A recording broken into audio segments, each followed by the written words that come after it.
പ്രിയപ്പെട്ടവരെ, നല്ല നമസ്കാരം. ഈ കെട്ടകാലത്ത്, ഈ നശിപ്പിൻ്റെ കാലത്ത് ഞാൻ അല്പം സ്നേഹത്തിനെപ്പറ്റി, ജ്ഞാനത്തിനെപ്പറ്റി വായിക്കാൻ പോവുകയാണ്. നിങ്ങൾക്ക് താല്പര്യമുണ്ടെങ്കിൽ എൻ്റെ കൂടെ കൂടാം. ഇത് ജ്ഞാനം അധ്യായം 1. ഭൂപാലകരെ, നീതിയെ സ്നേഹിക്കുവിൻ, കളങ്കമന്യെ ദൈവത്തെക്കുറിച്ച് ധ്യാനിക്കുവിൻ, നിഷ്കളങ്കതയോടെ അവിടുത്തെ അന്വേഷിക്കുവിൻ. അവിടുത്തെ പരീക്ഷിക്കാത്തവർ അവിടുത്തെ, അതായത് ദൈവത്തെ കണ്ടെത്തുന്നു. അവിടുത്തെ അവിശ്വസിക്കാത്തവർക്ക് അവിടുന്ന് തന്നെ വെളിപ്പെടുത്തുന്നു. കുടിലബുദ്ധി മനുഷ്യനെ ദൈവത്തിൽ നിന്നും അകറ്റുന്നു. അവിടുത്തെ ശക്തിയെ പരീക്ഷിക്കുന്ന പോഷന്മാർ ശാസിക്കപ്പെടുന്നു. ജ്ഞാനം കപടഹൃദയത്തിൽ പ്രവേശിക്കുകയില്ല, പാപത്തിന് അടിമയായ ശരീരത്തിൽ വസിക്കുകയുമില്ല.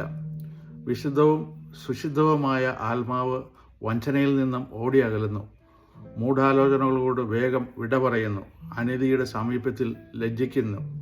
ന്യായം കരുണാമയമാണ്, എന്നാൽ ദൈവദൂഷണം പറയുന്നവനെ വെറുതെ വിടുകയില്ല. ദൈവ മനസ്സിൻ്റെ സൂക്ഷ്മ വ്യാപാരങ്ങളെ അറിയുന്നവനും ഹൃദയത്തെ അർത്ഥവത്തായി നിരീക്ഷിക്കുന്നവനും നാവിൽ നിന്ന് ഉതിരുന്നത് കേൾക്കുന്നവനും ആണ്.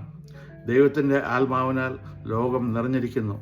എല്ലാറ്റിനെയും ആശ്ലേഷിക്കുന്ന അത് മനുഷ്യൻ പറയുന്നത് അറിയുന്നു. ദുർഭാഷണം നടത്തുന്നവൻ, അതായത് ആവശ്യമില്ലാതെ വർത്തമാനം പറയുന്നവൻ പിടിക്കപ്പെടും. നീതിയുടെ ശിക്ഷ അവനെ വെറുതെ വിടുകയില്ല. അധർമ്മയുടെ ആലോചനകൾക്ക് വിചാരണയ്ക്ക് വിധേയമാക്കപ്പെടും.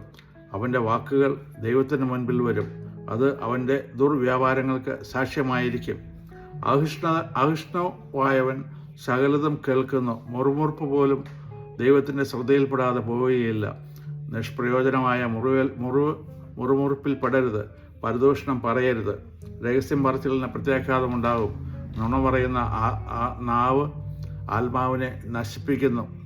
നമ്മൾ ഇത്രയും കാര്യങ്ങൾ വലിയ കാര്യമൊന്നുമല്ല. നമ്മൾ ഒരു ദിവസത്തിൻ്റെ അവസാനത്തിൽ വെറുതെ നമ്മൾ ആ ദിവസത്തിൽ കടന്നുപോയ കാര്യങ്ങളെക്കുറിച്ച്, സംഭവിച്ച കാര്യങ്ങളെക്കുറിച്ച് മനസ്സ് നിറച്ച് രാവിലെ മുതൽ വൈകുന്നേരം വരെ എന്തൊക്കെ നടന്നു, നമ്മളെന്തൊക്കെ സംസാരിച്ചു എന്ന് ചിന്തിക്കുകയാണെങ്കിൽ ഇത് മുഴുവൻ നമ്മുടെ മനസ്സിൽ തന്നെ തെളിഞ്ഞു വരും.